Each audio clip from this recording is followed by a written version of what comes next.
สู่กูไม่เห็นคลิปบักอันนี้คือขีดหูขีดตาไปเลยสุดเด้อเมนูคนคุกเมืองลาวคนคุกที่ลาวเนี่ยจะทำเมนูนี้กันตอนเข้าหลวงไม่อร่อยถ้าเพื่อนๆอยากกินอาหารคนคุกสไตล์ลาวแบบจิตวิญญาณแบบลาวก็จะทำกินกันนะทำเมนูคนผู้ใดเนี้ยจะกินข้าวคุกกูถามมึงก่อนพอเมมึงเคยสมบอกโอ้ยมื้อนี้คือจะกิน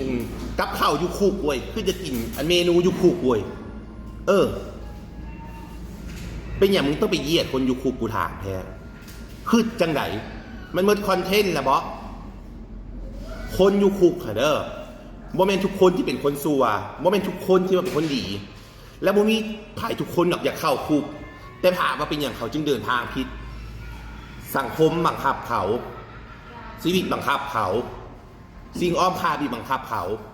บ่ได้เจตนาอยากฆ่าคนแต่ว่ามันจะเป็นต้องฆ่าคันเขาบ่ฆ่าเขาก็สิฆ่าเขาเด้อแล้วเจ้าไปเฮ็ดคอนเทนต์เกี่ยวกับจังซี่นี่นะจะคือจังไหนขอถามเจ้าก่อนมีความสุขสบายได้เบียดได้เหยียดได้เสียดสีเขาแสดงว่าเจ้าเป็นคนที่ว่าบ่ให้โอกาสคนบ่ให้โอกาสสังคมและการแต่งอยู่แต่งกินเจ้านะวางไว้ตีนมดแล้วเพิ่นไม่ได้อยู่ประเทศลาวเนี่ยประเทศทุกประเทศที่ประเทศแบบนะเฮียนแบบเกือบทุกประเทศคนคุกประเทศนั้นคนคุกประเทศนี่มันแม่นแนวสมอของกินอยู่คุกก็บ่ได้แซ่บบ่ได้นัวอย่างดอกแต่เฮาก็บ่ไปซ้ำเติมเขาเจ้าอย่าสิไปคิดได้ว่าเสนอหันเสนอนี่ไปมันบ่แม่นจ้ะ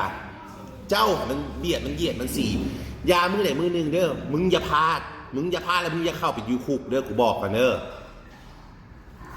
บ่ดีหลายบ่มักจักเป็นยังไงแล้วบ่ถือกินหูกินตาแล้ววิธีการกินเพิ่นกินไปตัดขี้เดียดขนาดมันเป็นตาสะอ่อนนะกินเป็นตาขี้เดียดกินเป็นตาตะเยียดคนเนี่ยนะ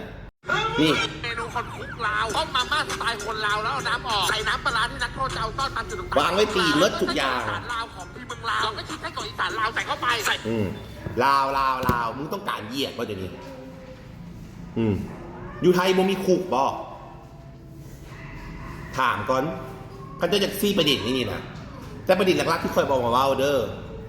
เข้านะเหตุคิดแล้วเขาว่าเข้าไปอยู่ในคุกแล้วถูกลงโทษแล้วหับโทษจริงเขาว่าได้หับแล้วการยู่การกินก็บ่แซ่บบ่นัวเจ้าบ่ต้องไปติดไปตอกซ้ำเติมหรือไปเหยียดสร้างแบบเลียนแบบเด้อ